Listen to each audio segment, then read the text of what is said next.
Sa ngalan ng Ama at ng Anak at ng Espiritu Santo. Amen. Ang pagpapala ng ating Panginoong Jesucristo, ang pag-ibig ng Diyos Ama, at ang pagkakaisa ng Espiritu Santo naway sumainyong lahat. At sumaiyo rin. Mga kapatid, na ika-30 na linggo ng pangkaraniwang panahon ng unang taon ng pagdiriwang. Isama po natin sa misa natin ngayon ang mga intensyon para sa araw ngayon. Ang inyong mga intensyon kayong nasa loob at kayong mga naugnay sa pangitan ng live streaming no Facebook Live, YouTube, X at iba pang social media dito sa ating bansa at iba't ibang dako ng mundo. Ang mga intensyon ng mga nakuskusting, ng mga chapels, groups at communities. Idagdag rin natin ang ating intensyon para sa matagumpay na sinudo ng simbahan. Mga kapatid,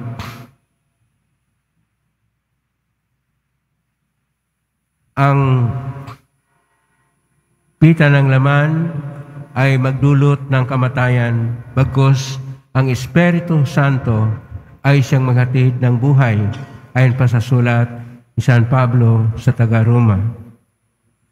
At sinasabi ng ating Panginoon sa Ebanghelyo ni San Lucas na ang araw ng pahinga o Sabat ay para sa paglaya, gaya ng isang babae na hindi makaunat makatayo ng maayos.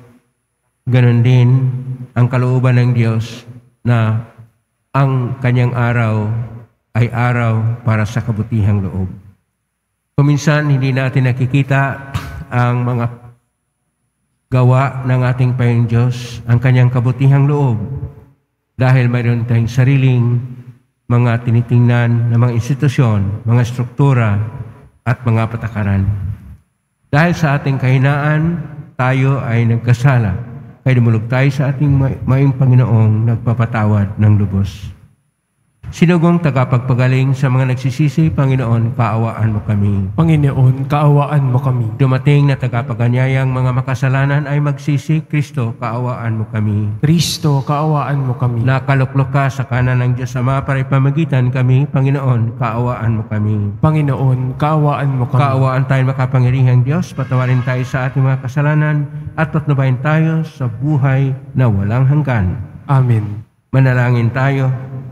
Ama naming makapangyarihan, ang panampalataya, pag-asa at pag-ibig namin ay iyong dagdagan at ngayon mong mahalin namin ang iyong mga kautusan upang sa mga pangako mo kami maging dapat makinabang sa pangitan ni Jesucristo kasama ng Espiritu Santo magpa sa walang hanggan. Amen. Magsiupo muna ang lahat.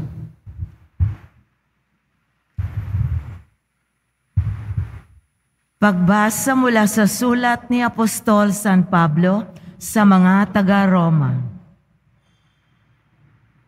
Mga kapatid, hindi na tayo alipin ng likas na hilig ng laman. Kaya hindi na tayo dapat mamuhay ayon sa laman. Sapagkat mamamatay kayo kung mamumuhay kayo sa laman. Kung pinapatay ninyo sa pamamagitan ng Espiritu Santo ang mga gawa ng laman, mabubuhay kayo. Ang lahat ng pinapatnubayan ng Espiritu ng Diyos ay mga anak ng Diyos. Sapagkat hindi kayo tumanggap ng Espiritu ng pagkaalipin upang muling matakot. Ang tinanggap ninyo ay Espiritu ng pagiging anak. At ito ang nagbibigay sa atin ng karapatang tumawag na Ama, Ama ko. Ang Espiritu nga ang nagpapatotoo, kasama ng ating Espiritu, na tayo'y mga anak ng Diyos. At yamang mga anak, tayo'y mga tagapagmana ng Diyos at kasamang tagapagmana ni Kristo. Sapagkat kung tayo'y nakikipagtiis sa Kanya, tayo'y dadakilain ding kasama Niya. Ang salita ng Diyos. Salamat sa Diyos. Ang ating Panginoong Diyos gaway magligtas ng lubos. Ang ating Panginoong Diyos, gaway magligtas na lubos. O mag-alsa sana ang Diyos, ang kaaway pakalatin, at ang mga namumuhi tumakas sa kanyang piling. Ang lahat ay nagagalak, natutuwa ang matuwid. Sa harapan nitong Diyos, galak nila'y di malirip. Ang ating Panginoong Diyos, gaway magligtas na lubos. Ang Diyos na naroon sa tahanan niyang templo, tumitingin sa ulilat sanggalang ng mga balo. May tahanan siyang laan sa sinumang nalulungkot. Ang bilanggo'y hinahango upang sila ay malugod. Ang ating Panginoong Diyos, gaway magligtas na lubos. Purihin ang Panginoon, ang Diyos nating nagliligtas, at may dala araw-araw ng pasanin nating hawak. Ang ating Diyos ay isang Diyos na ang gawa ay magligtas. Ang Diyos ang Panginoon, Panginoon nating lahat. Sa bingit ng kamatayay, hinahango tayo agad. Ang ating Panginoong Diyos, gaway magligtas na lubos. Magsitayo na po ang lahat.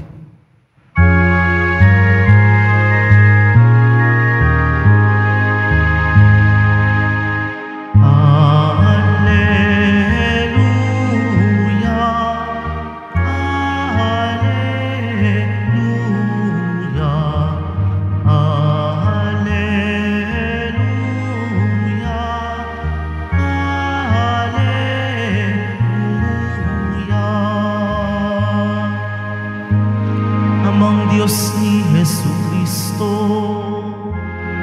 ang salita mo'y totoo, kami ay pabanalin mo.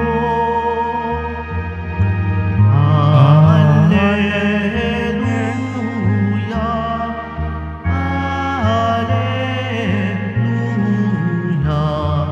Alleluia.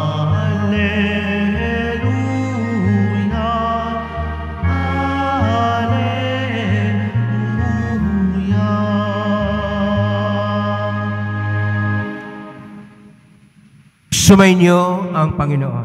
At sumaiyo rin. Ang mabuting balita ng Panginoon ayon kay San Lucas. Papuri sa iyo, Panginoon.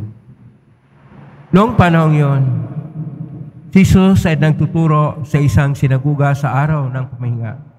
May isang babae roon na 18 taon nang may karamdaman, gawa ng masamang espiritong nasa kanya. Siya ay hukot na hukot at hindi makaunat. Nang makita ni Jesus ang babae, tinawag niya ito at sinabi, "Magaling ka na sa iyong karamdaman." At ipinatong ni Jesus ang kanyang mga kamay sa babae. Noon di, nakaunat ito at nagpuri sa Diyos. Ngunit nagalit ang tagapamahala ng sinaguga sapagkat nagpagaling si Jesus sa araw ng pamamahinga. Kaya't sinabi niya sa mga tao, "May 6 na araw na inilaan upang ipagtrabaho. Pumarito kayo sa mga araw na yan upang magpagaling at huwag sa araw ng pamamahinga." Sinagot siya ng Panginoon, "Mga mapagpaimbabaw, hindi ba't hinakalag ninyo sa sabsaban ng inyong mga baka o asno at dinadala sa painuman kahit araw ng pamahinga?" Ang babaeng ito na mula sa lipi ni Abraham ay ginapos ni Satanas sa loob ng 18 taon. Hindi ba dapat na siya'y kalagan kahit sa araw ng pamahinga? Napahiya ang lahat ng kalaban ni Jesus sa sagot niyang ito. At nagalak naman ang madla sa mga kahangahangang bagay na ginawa niya. Ang mabuting balita ng Panginoon. Pinupuri ka namin, Panginoong Jesucristo. Magsiupo muna ang lahat. Isang mapagpalang araw po sa inyong lahat. Purihin po natin ang ating Pong Hesus Nazareno. At ngayon, sa ating mga pagbasa, atin pong bigyang pansin o ating pagtuunin ang ating pagnilay-nilay sa kabutihang loob ng Diyos. Una, ang Diyos ay naglikha.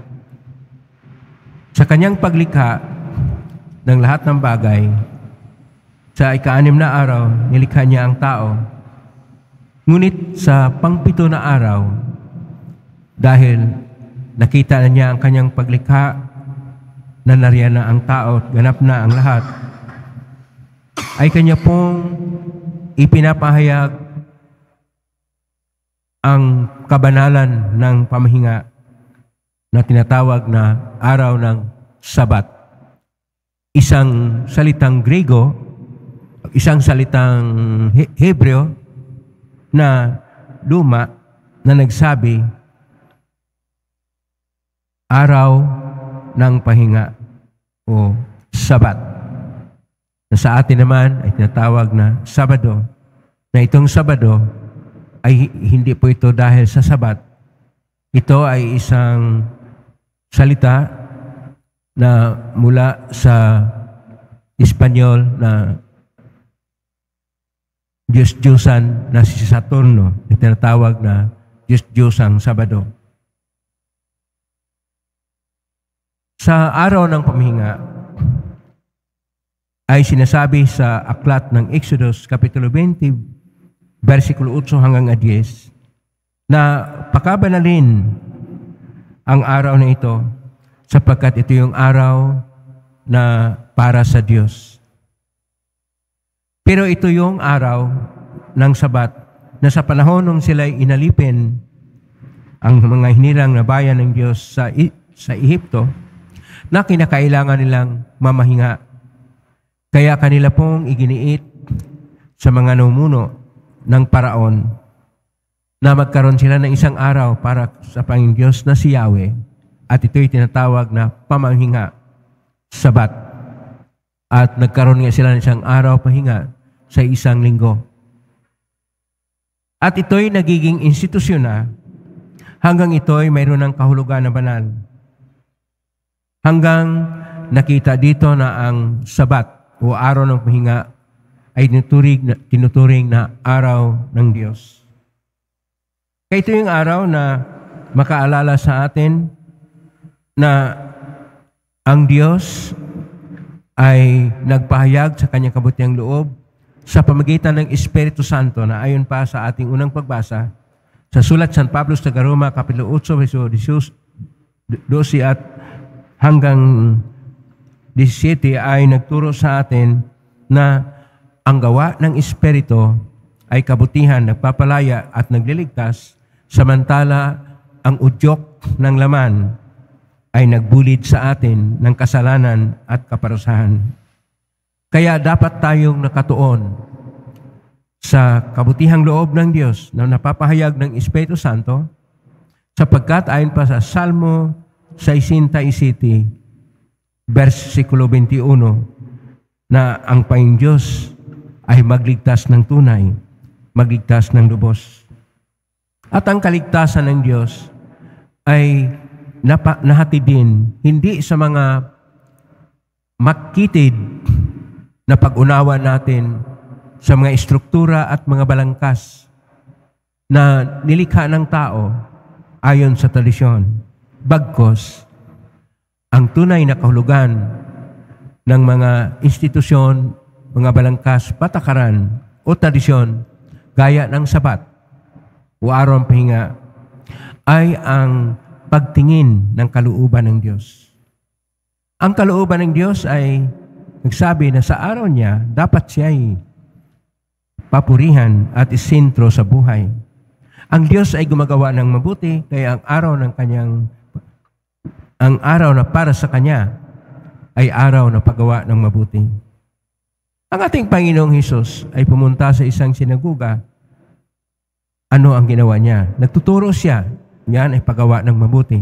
Pangalawa, kanyang pinagaling yung babae na inalihan ng espiritu na masama, at dahil doon, hindi niya siya makatayo ng maigi, hukot na 18 taon, na itong 18 taon ay tinuturing pagtingnan po natin sa mga Hudyo, na ito yung napakahaba na panahon na sobra na. Kaya nung pinalaya siya ng ating Panginoon Hesus, nagalit ang pinuno ng sinaguga at mga kasama nito. Ngunit yung sinabi ng Panginoon na maski nga mga hayop, gaya ng baka o kung anumang hayop, ay kinakalagan, ano pa kaya ang tao na dapat kalagan din sa kanyang paghihirap upang magkaroon ng tunay na paglaya? Kuminsan tayo mga tao, hindi tayo malaya dahil sa ginagawa nating iba't ibang mga ambisyon, tradisyon, mga patakaran, mga kalakaran o panindigan. Kinakailangan natin na tingnan ano yung makapagpalaya sa atin. Walang iba kundi ang Diyos. Kakapit tayo sa Diyos, isintro ang ating puso sa Diyos at ang ating pag-isip at buong pagkatao upang tayo ay mapalaya din. Dahil kapag tayo'y nasa Diyos, ang kanyang kabutihang loob ay sumasa atin at ang mga inaasam-asam natin ay mapasa atin din sapagkat nasa puso natin, nasa diwa natin o kaluluwa natin, nasa konsensya natin, o madalit sabi, sa buong pagkatao natin, nariyan ang Diyos na siyang maghatid ng kabutihan sapagkat siya'y kinikilala na pumapanginoon ng buhay. Naway siya rin ang Panginoon na buhay sa ating buhay. Amen? Purihin natin ang Diyos. Magsitayo na po ang lahat.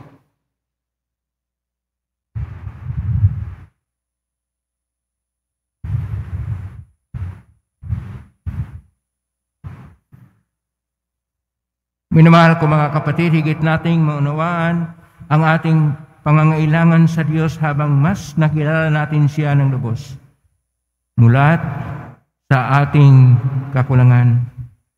Nalangin tayo sa ating pangailangan sa Diyos Ama. Atin pong tutugon, palayain mo kami sa aming mga kahinaan, O Panginoon. Palayain mo kami sa aming mga kahinaan, O Panginoon. Ang mga pinuno ng simbahan, naway ibahagi ng buo ang kanilang buhay sa paglilingkod kay Kristo. Manalangin tayo. Palayain mo kami sa aming mga kahinaan, O Panginoon. Tayo naway maging bukas ang puso at makawala tayo sa ating pagkamakasarili upang sikapin nating iabot ang kamay natin sa ating kapwa. Manalangin tayo. Palayain mo kami sa aming mga kahinaan, O Panginoon. Atin nawang makita ang mukha ni Kristo sa mga dukha at naghihirap.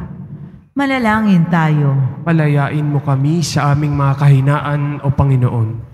Ang mga may sakit at yaong mga may suliranin, naway mabigyang aliw at kasiyahan. Manalangin tayo. Palayain mo kami sa aming mga kahinaan, O Panginoon. Ang mga yumao, naway mabuhay magpakailanman sa Diyos. Manalangin tayo. Palayain mo kami sa aming mga kahinaan, O Panginoon. Sa tahimik, idulog natin sa Panginoon ang ating mga sariling kahilingan. Panginoong Diyos, itinataas namin sa iyong pagkalinga ang aming mga intensyon. Pakinggan mo ang aming mga mapagkumbabang panalangin at gawin mong kaming mga lingkod mo na tulad ni Jesus na nakaririnig sa hinaing ng mga nangailangan. Nang namin ito sa magitan ni Kristo ang aming Panginoon. Amen. Magsiupo muna ang lahat.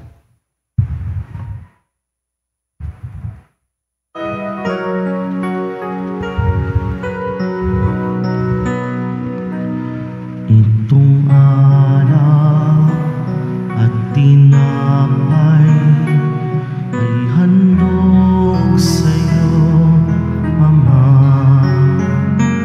Ito'y bunga ng aming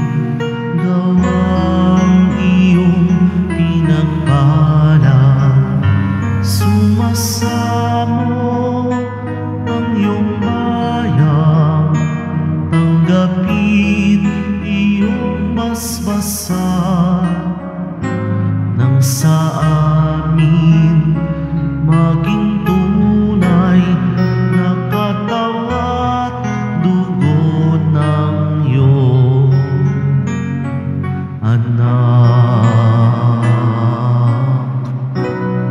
Magsitayo na po ang lahat. Manalangin niyo patido upang paghahain natin ay kalugdan ng Diyos amang makapangyarihan. Tanggapin nawa ng Panginoon itong paghahain sa iyong mga kamay, sa kapurihan niya at karangalan, sa ating kapakinabangan at sa buong sambayanan niyang banal. Ama naming lumikha, tunghayan mo ang mga alay na aming inihain sa iyong kadakilaan upang ang paglingkod na aming ginagampanan ay humantong sa iyong lalong ikirarangal sa pamagitan ni Kristo kasama ng Espiritu Santo magpa sa walang hanggan. Amen. Sumainyo ang Panginoon. At sumayin, Itaas sa Diyos sa inyong puso at diwa. itinaas na namin sa Panginoon. Pasalamatan natin ang Panginoong ating Diyos. Marapat na siya ay pasalamatan. Ama namin kaparinto na yung marapat ni kay aming pasalamatan, pinagbibigyan mo ito'y aming ihayag kahit na ito'y walang anumang may daragdag sa kadakilaang sa iyo ay likas. Sa pagpupuri namin nakikinabang ay kami rin pinakikihirapan sumitan ng anak namin na mahal. Kay kaisa namang helsi si awit ng papuri sa humpay sa kalangitan, kami nagugunyi sa kadakilaan. Santo, Santo, Santo, Panginoong Diyos ng mga hukbo, napupuno ang langit at lupa ng kadakilaan mo, o sana sa kaitaasan. Pinagpala ang naparirito sa ngalan ng Panginoon, o sana sa kaitaasan. Magsilud po ang lahat. Ama naming banal, ikaw ang bukalang tanang kabanalan, kasmitan ng Espiritu, ang banal ang makalob na ito, pang para sa amin maging katawan at dugo ng aming Panginoong Kristo. Bago niya pinagtiisang kusang loob na maging handog, hinawakan niya ang tinapay, pinasalamatan kanya, pinaghati-hati niya yon, iniabot sa kanyang malagad at sinabi, tanggapin ninyong lahat ito at kanin. Ito ang aking katawan na ihahandog para sa inyo.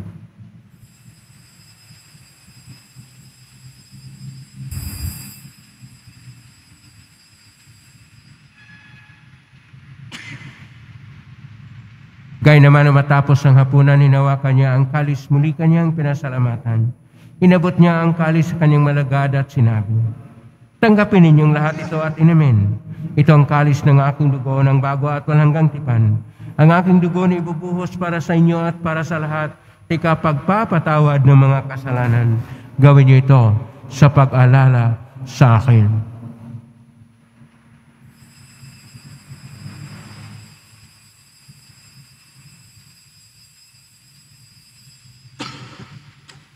Magsitayo na po ang lahat. Ang misteryo ng pananampalataya. Si Kristo'y namatay, si Kristo'y nabuhay, si Kristo'y babalik sa wakas ng panahon. Ama, ginagawa namin yan ang paglalas, pagkamatay, tuloy pagkabuhay ng anak, naalay namin sa iyo. Ang tinapay nagbibigay buhay at ang kalis na nagkakalob ng kaligtasan. Kami nagpapasalamat ang narapat na tumayo sa harap mo para maglingkod sa iyo. Isinasamo namin kami magsasalo-salo sa katawan at dugo ni Kristo ay mabuklod sa pagkakaisa sa pamagitan ng Espiritu Santo. Ang malingapin simbahang laganap sa buong daigdig. Pusin mo kami sa pag-ibig kay San Francisco na aming Papa at ni Jose naming Obispo at ng Tanang Kaparian. Alalahanin mo rin ang mga kapatid naming nahimlay, may pag-asang sila muling mabuhay ganing lahat ng mga pumanaw. Kaawaan mo sila at patuloyin sa iyong kaliwanagan. Kawanirapatin kaming lahat na makasalo siyang buhay na walang wakas, kaisa ng Mahal na Birhen Maria na Ina ng Diyos, ng kabiyak ng puso niyang San Jose, kaisa ng mga apostol ni San Juan Bautista, ni San Roque, ni San Lorenzo Ruiz de Manila, ni San Pedro Calungsod at ng lahat ng mga banal na namuhay dito sa daigdig ng kalugod-lugod sa iyo. May pagdiwang nawa namin ang pagpupuri sa karangal mo sa pagitan ng anak na aming Panginoong Hesukristo.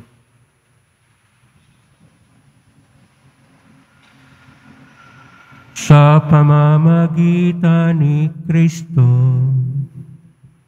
kasama niya at sa Kanya, ang lahat ng parangal at papuri ay sa iyo, Diyos Amang makapangyarihan, kasama ng Espiritu Santo, magpasawalang hanggan.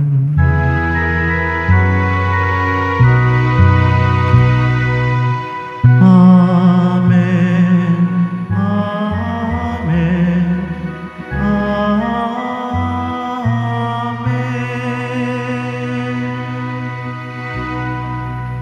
Sa tagubilin na managagaling na utos sa turo ni Jesus na Panginoon natin at Diyos, ipahayag natin ng lakas loob. Ama namin, sumasalangit ka, sambahin ang ngalan mo. Mapasa amin ang kaharian mo, sundin ang loob mo dito sa lupa para nang sa langit. Bigyan mo kami ngayon ng aming kakanin sa araw-araw at patawarin mo kami sa aming mga sala para nang pagpapatawad namin sa nagkakasala sa amin. At huwag mo kaming ipahintulot sa tukso at iadya mo kami sa lahat ng masama. Hiling namin kami iadya sa lahat ng masama. Pagkaluban ng kapayapaan araw-araw, iligtas sa kasalanan at sa lahat ng kapahamakan, samantalang aming pinanabikan ang dakilang araw ng pagpapahayag ng tagapagligtas naming si Jesucristo. Sapagkat iyo ang kaharian at ang kapangyarihan at ang kapurihan, magpakailanman. Amen. Panginoong Jesucristo, sinabi mo sa mga apostol, kapayapaan ang iniiwan ko sa inyo, ang aking kapayapaan binibigay ko sa inyo. Tunghayin mo ang panampalataya at huwag ang aming pagkakasala. Pagkaluban mo kami ng kapayapaan at pagkakaisain sa iyong kalooban, kasama ng Espiritu Santo, magpa sa walang hanggan. Amen. Ang kapayapaan ng Panginoon ay laging sumainyo. At sumaiyo rin. Magbigayin kayo ng kapayapaan sa isa't isa. Kapayapaan siya.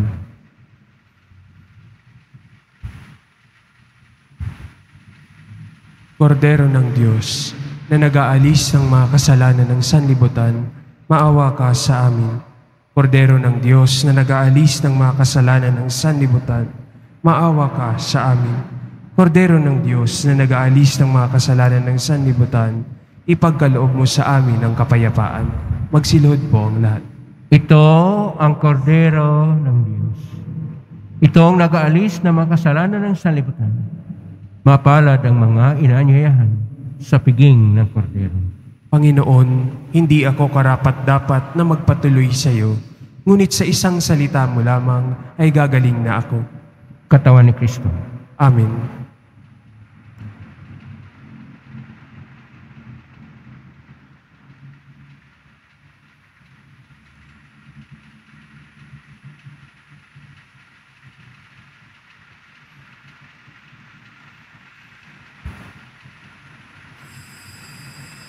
Para sa lahat ng tatanggap ng banal na komunyon, sasagot po tayo ng amen pagkasabi ng pari o ng lay minister ng katawan ni Kristo at isubo agad sa bibig bago umalis sa harapan ng pari o lay minister.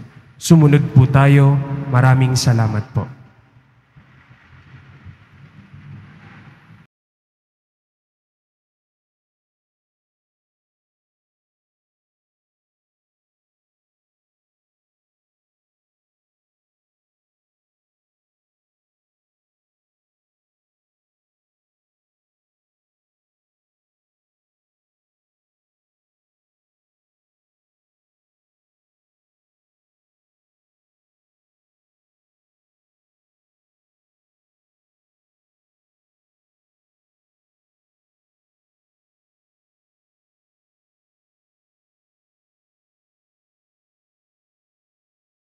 Magsitayo na po ang lahat.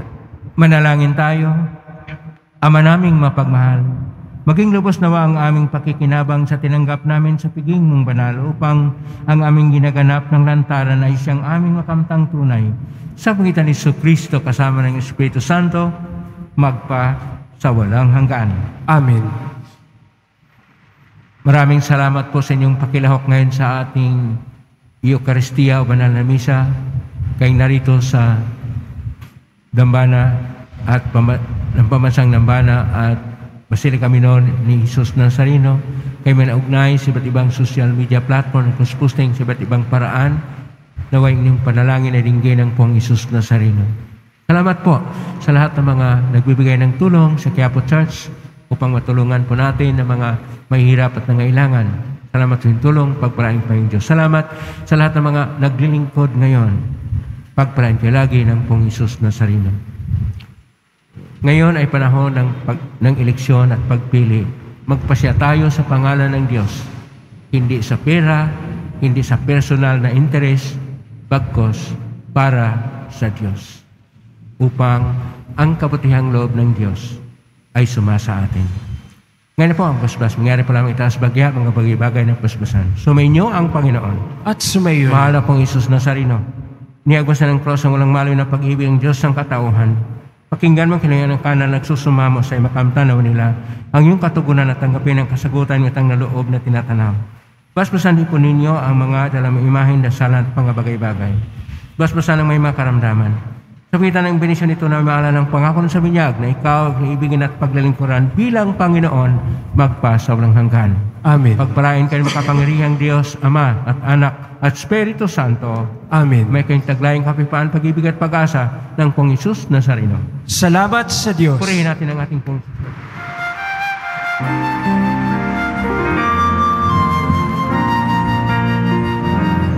Nuestro Padre Jesus Nazareno, sinasamba ka namin,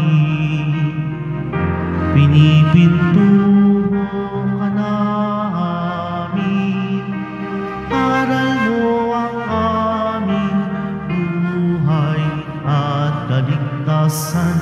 Nuestro Padre Jesus Nazareno, iligtas mo kami sa kasalanan. Ang krus mong kinamatayan ay sagisag ng aming kaligtasan. Nuestro Padre Jesus Nazareno, dinarangal ka namin. Nuestro Padre Jesus Nazareno, iluluwalhati ka namin. Nuestro Padre Jesus Nazareno, dinarangal ka namin.